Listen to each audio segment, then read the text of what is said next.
Hi, everyone. Welcome to this new interview on our blog. We're very glad to have with us Professor Sanjay Srivastava today. He's the British Academy Global Professor at University College London and Professor of Sociology at the Institute of Economic Growth, Delhi, and anthropologist by training. His research focuses on cultures of modernity in India. Some of his publications include Constructing Post-Colonial India, National Character and the Doon School. This was published by the Routledge in 1998. Passionate Modernity, Sexuality, Class and Consumption in India, published by Routledge in 2007. And he is also the co-editor of the recently published book, Histories of Desire, Sexualities and Culture in Modern India, published by the Cambridge University Press. We thank you, sir, for taking time out to do this interview with us, and welcome to our channel. Thank you both Deepali and Rituparna. Thank you. To begin with, sir, my first question to you is that, you've been somebody who's been studying the urban for quite some time now, if I may say for some decades now. So how do you see it changing in the past years? And do you think there is the emergence of new urban cultures? Yeah, that's a good question. I think the straightforward answer would be that the most dramatic change has been the greater incursion of private capital into urban development, new urbanism, which wasn't historically true. So whenever you had newer cities in India, like the steel cities, for example, it was usually the government that did the investment, whether it's Indian government or the German government, the Russian government as well. It was usually a government state-to-state relationship. And now the relationship is between the state and private capital. And that's very significant. That's one. And then linked to that, there are new ideas of family life, for example, within the context of new urbanism. As people move from, at least people of certain background, move from extended households, dwellings into flats, it gives rise to new ideas of the nuclear family, ideas of conjugality, ideas of domesticity. Then I would say there's also the rise of the role of residents' welfare associations in cities. And that's it's quite dramatic in terms of ideas of class and who should have a say in the city. And I think there's linked to that also, I think, greater harshness towards the urban poor, which is not to say that, the earlier period was particularly nice, but I think there's much greater harshness to the urban poor and the rights that they have to the city or not have to the city. They have entire beautification programs that are very much a part of new urbanism. And I guess, again, to be brief, the rise of a consumer culture. So new cities are substantially defined and redefined by spaces of consumption, activities of consumption. So I think these would be some of the main ways in which I think new forms of urbanism are quite different from older forms of urbanism in India. To pick up on your last point, could you elaborate more on how urbanism has changed in relationship to new forms of consumption that have sort of entered Indian society? Okay, well, as a sociologist or anthropologist, I mean, this is a particular interest to me in terms of, I think, one. So, for example, with the rise of a general idea that consumption is good, so a dramatic change from the, say, 50s, 60s and up to the 70s, where the idea of a middle-class person was a person who saved, right? And not to consume was not seen to be a good thing because you were investing in the national good, and that meant savings and more industrial production rather than more production, consumption, consumer goods. That change has also meant changes in terms of the kinds of things the sociologists are interested in. For example, there's a rise of the female consumer as a public figure, right? Young women as consumers. There is the rise then of leisure as a public activity, much more significantly than was the case at earlier points in time. There is the rise also then, if you're thinking about the link between consumerism, the city and public culture, of increasingly new ways in which the street is imagined to be a middle class space. So, and that's linked to consumerism. For example, Rahagiri, which is an event in Gurgaon, where once a week there's an event where the streets are blocked off and to car traffic, and the idea of people taking over reclaiming the streets, as it were. But of course, it's a very middle class taking over the streets, where it's sponsored by private interests, for example. So the street is imagined as a new space of middle class activity, which is linked to consumerism. So at an earlier point in time, the street was a much more open place. So now the street is imagined to be something that should be made clean, but it should be made clean not so much in terms of thinking about the structures that create poverty, but through, say, consumerist activity. Then you also have, I guess, the recreation of the production of certain kinds of urban spaces. So I've written, for example, on the Akshardham temple, where certain spaces are created as spaces of consumption that the city requires. But there are also spaces that are linked to existing ideas of family and tradition and religion. So consumerism is both the site of imagining new spaces within the city. It is a site where certain kinds of futures are imagined, but also it's a site. Consumerism also provides a site of a planned resolution of certain problems. That it is through consumerism that we now become fuller human beings. And I think the city very much, newest forms of city, gated communities, shopping malls, for example, very much reflect certain ideas of being, believing, buying, but then reflected upon how urban spaces are being reorganized. Okay. So a lot is actually heard and read about feminist studies in social sciences, but in comparison, masculinity studies sort of remain under the radar. In one of your articles, you've looked at the relationship between studies of masculinity and what it tells us about gender and gender relations. Does it also help us in understanding these new consumer cultures? Is there a relationship? Yes, so I mentioned earlier that I think one of the things that's happened over the last few decades is the rise of the female consumer as a public figure, right? Of course, it was always there in the 1950s, 60s, if we look at ads in magazines, but it's a much more significant part of contemporary consumer culture, and especially urban culture, the woman as a consumer, whether it's travel or it's cosmetics or it's cars, range of, or insurance, for example, right? And now, so the interesting thing to think about there in terms of masculinity studies is that we still have existing structures. It's not that the structures of family and gendered power have completely transformed. So if we have the woman as being presented as a consumer, it's a substantial break from earlier ideas where the woman was a sacrificer. She was never the consumer. The consumer were the men and the sons and the family, and she literally, for example, she ate after everyone else ate. And her object, her role in the family was to ensure that the men, right, consumed and went out in the world.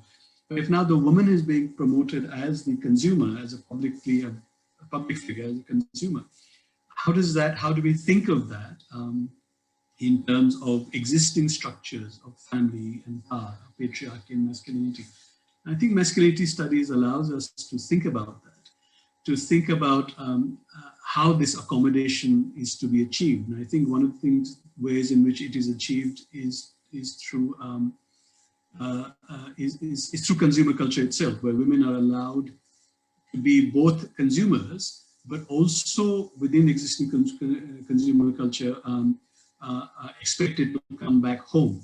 I mean that symbolically. So you can both be of the world, but you come back home when required. So there are many, many festivals which are, rituals which have become a part of consumer culture, like Karwa Chauth, for example, where women can be both consumers, but their celebrations of the consumerism is very much about family life. And or Akshardham temple, we have large numbers of women, but it is a space where certain forms of masculine anxiety is about women as consumers and not sacrifices, sacrificers can be assuaged, resolved, because after all, it is a religious space. So women are consuming, but they're also within a religious space. So they are moral consumers, if you like. They're not consuming to be beyond the family, or beyond tradition, or beyond religion. Right? So, and I think masculinity studies allows us to think about, for example, I've given you this particular example, about new representations of women and how they might be accommodated within existing structures of power. Okay? Clearly, the structures of power haven't changed dramatically in India. The structures of family structures haven't changed dramatically in India. What women in most circumstances are expected to do, that hasn't changed very much. And yet there is this sense that women can be consumers, which seems to question the older models of masculinity and patriarchy. So how do the two come together? So I'm suggesting to you that, that consumer culture itself provides a solution, that women can do both. They can both be consumers, hyper consumers, but also be deeply familiar. They come back home when required. So these are some of the ways I think in which masculinity studies is helpful in understanding the changes, the apparent seeming changes in what women are supposed to do. Well, so, when we talk about the new cultures and, consumptions of culture and spaces, I think the middle class, is something that one cannot not talk about. And so we would like to hear from you, how do you see the middle class, what role does the middle class play in creating the new spaces or cultures of consumption? Well, I think a very significant aspect of class and middle class in particular, of course, there are middle classes and different kinds of middle classes. Okay? But certainly there's emerged a general idea of a middle class. Right? And a very significant aspect of that is the changing relationship between the state and the middle class. So historically, the state in India was presented itself as a friend of the non-middle class, so the poor, right? The urban poor or the rural poor.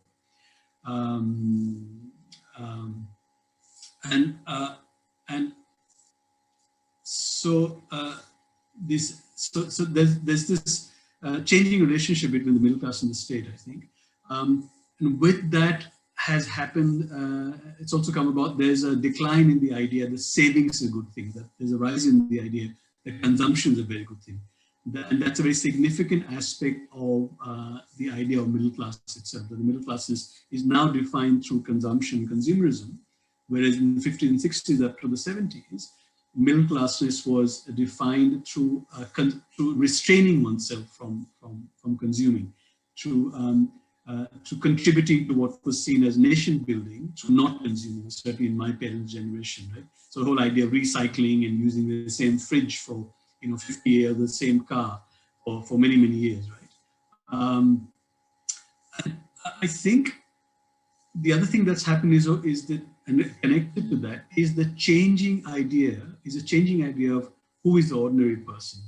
So I think in earlier decades, I would suggest that the ordinary person was the poor person, was the farmer, for example, or the urban poor. And now I think what has happened is there has a production of a discourse where the ordinary person is a middle class person. Because within this discourse, there is the idea that the middle class person has been discriminated. That the state has mainly favored the poor, for example. And much more specifically, I think that the ordinary person is the Hindu middle class person. So increasingly there's an idea, as discourse, that the state has indulged in what's seen as minority appeasement. That it's the middle class person who has suffered the most, that we pay the taxes, we pay the electricity, the poor steal the electricity, don't pay taxes, etc., etc. So another significant aspect of the rise of a particular idea of middle classness is the idea that the ordinary person is the middle class person, and that the state needs to pay more attention to this ordinary person.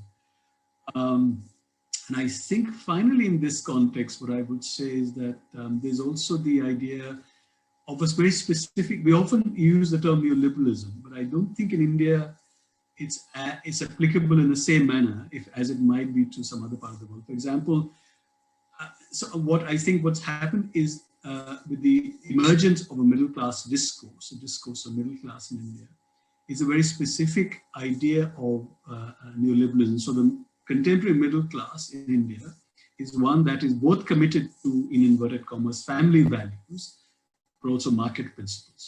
Right? It's not a pure entrepreneurial subject that theorists in the West of neoliberalism suggest is the neoliberal subject. For the Indian context, you have commitment. People still will not get married without family approval. They don't necessarily move somewhere else without family approval. So it's not that there's some self-regulating autonomous subject that's emerged.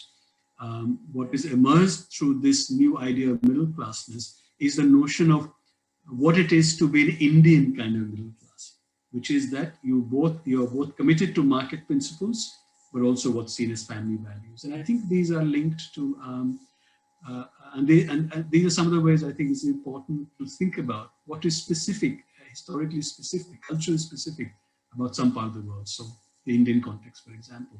So, so while there may be a global movement towards that favors private capital over government action, there's still something specific about how private capital functions in different parts of the world. How does it engage with local histories? And I think in the Indian context, the rise of a discourse of middle classness is linked to a very specific form of the emergence. So that's why I hesitate in using the term neoliberalism, a very specific form of relationship between private capital, ideas of citizenship, and the state. So you could say, a specific kind of neoliberalism, if you like, not a self-regulating, autonomous, entrepreneurial subject that neoliberal theorists of neoliberalism talk about, but a very specific form of collective individualism that exists in India, which is linked to the rise of a discourse of middle classness and what it is to be the Indian kind of middle class. And I think that's how I would talk about the significance of the ideas of middle classness in India. Thank you for that answer. Now, my next question to you is on your study of Gurgaon. So you've been studying Gurgaon ethnographically for some time. So what is it about Gurgaon that interests you as a field site?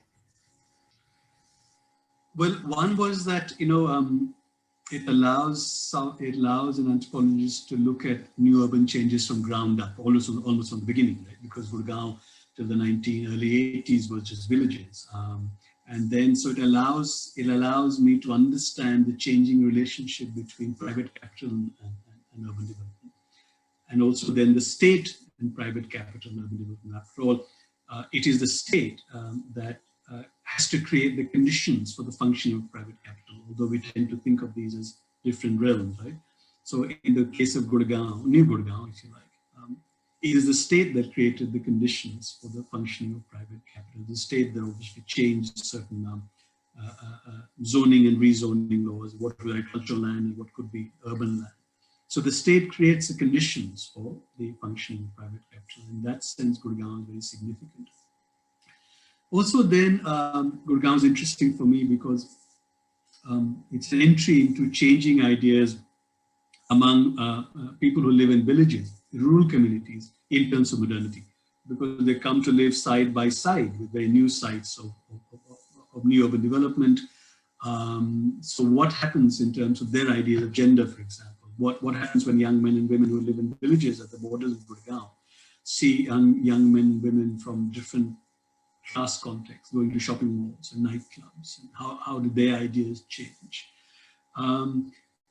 It's also interesting because what's happened in Gurgaon tells us something about social, economic mobility. So in one generation, people, villagers who were relatively poor, like that is they had assets, but they had no income, sold their land for the equivalent of millions and millions, crores of rupees to private developers like DLF, Unity, etc., and became rich. What changes does this introduce in their lives? It's also a very interesting place where amongst middle class people, urban middle class people, ideas of community are changing.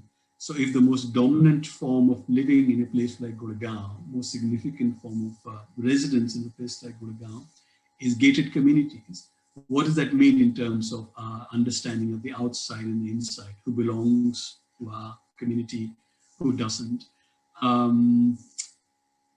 Also, I think, again, to go back to a point that I made earlier, what happens to relationship between the urban well-off and the urban poor if you have such strictly demarcated places of living? What happens to generations of children who grow up in gated communities? How do they view who lives outside, right? For all its ills, the older form of neighborhood tended to contain a mixed population. I'm not saying it was a utopia of some kind of class relations, but I think that perhaps there was a greater mixing of different kinds of populations. What happens when that mixing has become completely demarcated? But that is not true in places like Gurgaon. So that's something that interests me, and Gurgaon provides an interesting site where these, you can see these developments. And then also I'm interested in leisure as a way of self-expression. And Gurgaon is very important for that, different forms of leisure activities, whether it's yoga, Pilates, bicycling, biking, etc., etc. What do these communities of leisure tell us about contemporary forms of Indian modernity? What's the relationship between leisure and self-making, for example? What is the relationship between leisure and politics? What's the relationship between leisure and class? So Gurgaon is quite interesting for these kinds of developments, certainly for a sociologist and anthropologist. It's an urban space which allows you to look at individual biographies and the relationship between individual biographies and structure, between the changing relationship between the state and private capital, between how people imagine new forms of community, for example. And I think how people imagine the outside and the inside, gated communities. And finally, I think again, to go back to a point that I made earlier, perhaps a much more stricter notion of the relationship between different kinds of people, the poor and the rich. And also gated communities tend to be very homogenized. They tend to be mostly a middle class, which is quite significantly a Hindu middle class. So it also allows me to think about what happens to other forms of Indian identity, what are in these new urban spaces. And how are these new ideas of class becoming much more homogenized in many ways? What happens to, for example, the ideas of a Muslim middle class? How are people who are different, how do they fit into these relatively homogenized gated communities? So some of these ideas interest me, many of these ideas interest me, and Gurgaon is a very interesting place where these ideas can be explored. For our viewers, we also have a What is Ethnography series. So some of these points could be of interest to you. So maybe, you take note. So, sir, the last question, I mean, we cannot not talk about the COVID-19 pandemic since, we are in the middle of it. So the urban story so far, as you have, brightly explained so well, is one of exclusion, one of consumerism, and one of leisure, and how it defines different kinds of relations between existing structures and people.